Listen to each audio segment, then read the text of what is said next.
कोल्हापूर जिल्ह्यामध्ये मुलींचा टक्का वाढतोय। दर 1000 मुलांमागे 924 पर्यंत मुलींचा जन्मदर वाढलाय आणि त्यामुळे वंशाचा दिवा म्हणून मुलगाच हवा ही बुरसट मानसिकता बदलत चालल्याचं चित्र पाहायला मिळतंय।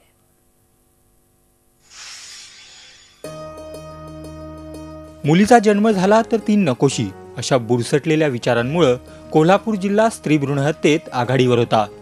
त्यामुळे जिल्ह्याला स्त्री भ्रूण हत्येत डेंजर झोन मध्ये टाकण्यात आलं होतं। 2001 मध्ये दर 1000 मुलांमागे कोल्हापूर जिल्ह्यात मुलींची संख्या 839 होती। मात्र त्यानंतर जिल्ह्यात झालेलं प्रबोधन आणि बदलत चाललेल्या मानसिकतेमुळे 2016 मध्ये ही संख्या 924 वर पोहोचली आहे। आपल्या ठिकाणी ज्या गावातील स्थानिक जे लोकप्रतिनिधी ग्रामपंचायत सदस्यापासून ते जिल्हा सदस्यापर्यंत जे काम करतात त्या कार्याचं काम करतात त्यांचाही सुद्धा सहभाग मोठा आहे। कारण का ह्यांच्या सुद्धा मार्गदर्शनाखाली ज्या गावामध्ये जे बैठका झाल्या की गरोदर माताच्या बैठका असतील किंवा महिला मंडळाच्या बैठका त्याच्यामध्ये सुद्धा उहापोह चर्चा करण्यात आली। त्यानुसार आपल्याला त्यामुळे ह्या मुलींचं प्रमाण वाढण्याचं प्रमाण चांगल्या प्रकारे आहे। नृसिंहवाडीत राहणाऱ्या अजय कनले आणि ज्योती कनले यांना 5 वर्षाची परी आणि 2 वर्षाची भूमी अशा 2 मुली आहेत। मुलगाच हवा ही मानसिकता बदलल्याचा आनंद आणि आपल्याला 2 मुली झाल्याचा अभिमान त्यांच्या चेहऱ्यावर पाहायला मिळतोय। आता लोकांच्या ह्याच्यात गैरसमज काय आहे, वंशाला देवा म्हणून मुलगाच पाहिजे। खरं मला 2 मुले आहेत तरी मी त्यात समाधान आहे। मुलीच मला पुढं मोठे होऊन आधार देऊ शकतात हे माझं म्हणणं आहे।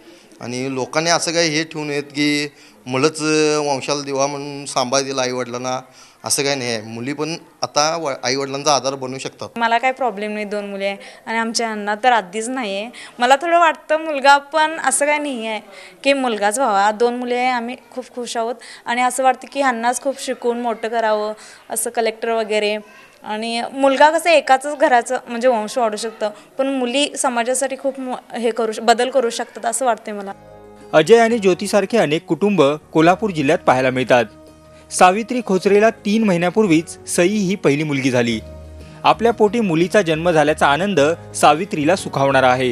मुलगी जगात असली पाहिजे, मुलींविषयी अगदीच सगळ्यांच्या भावना कमी आहेत। मुलगा पाहिजे म्हणून अतिशय सगळ्यांच्या भावना भरपूर आहेत, परंतु मला मुलगी झाली याचा खूप आनंद आहे। खालावलेला मुलींचा जन्मदर प्रबोधनासह बदलत्या मानसिकतेमुळे वाढलाय। सोनोग्राफी केंद्रांवर झालेली कारवाई, सरकारी आणि खासगी हॉस्पिटलमधील समुपदेशन आणि पालकत्वाची बदलती मानसिकता यातून मुलींबाबतचा सकारात्मक बदल दिसून आलाय। शिक्षिका असलेल्या अलका अनुजे यांची मानसिकता पाहिल्यानंतर ते सहज शक्य होईल। आमची मुलगी म्हणजे अगदी तिचा जन्म झाल्यापासून आम्हाला ती आजपर्यंत असं आनंदच देत आली प्रत्येक गोष्टीमध्ये।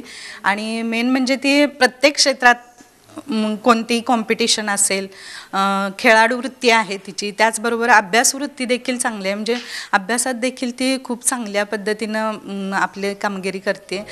वंशाचा दिवा हवाच या हट्टापायी 2001 आणि त्यानंतर काही वर्ष गर्भातच कळ्या खुडल्या जात होत्या। मात्र आता परिस्थिती बदलली आहे। पन्हाळा तालुक्यात 2001 मध्ये दर 1000 मुलांमागे 795 इतकी मुलींची संख्या होती। आता ती 903 वर जाऊन पोहोचली। चंदगड तालुक्यात दर 1000 मुलांमागे 921 मुलींची संख्या होती, ती तब्बल 988 वर जाऊन पोहोचली। शाहूवाडी तालुक्यात 2001 मध्ये दर 1000 मुलांमागे 827 इतकी मुलींची संख्या होती, ती 2016 मध्ये 945 वर गेली। आजरा तालुक्यात 926 वर असणारी मुलींची संख्या 969 झाली आहे। दर 1000 मुलांमागे मुलींचा वाढलेला टक्का कोल्हापूर जिल्ह्यातील अनेक तालुक्यात दिसतोय। मात्र करवीर तालुक्यात अर्थात शहरी भागात हा आकडा मात्र अजून 895 वरच आहे। यावरून ग्रामीण भागातील भारताची मानसिकता मुलींबाबत बदलली आहे, मात्र शहरी भागातील नागरिकांची मानसिकता तितक्याच वेगाने बदलत नसल्याचं दिसून येतंय। जर शहरी भागातील नागरिकांची मानसिकता बदलली तर कोल्हापूर जिल्हा मुलींच्या जन्मदराबाबत भारतात नक्कीच आघाडीवर असेल। Pratap Naik, Zee media, Kolhapur. Zee 24 तास रहा एक पाऊल पुढे।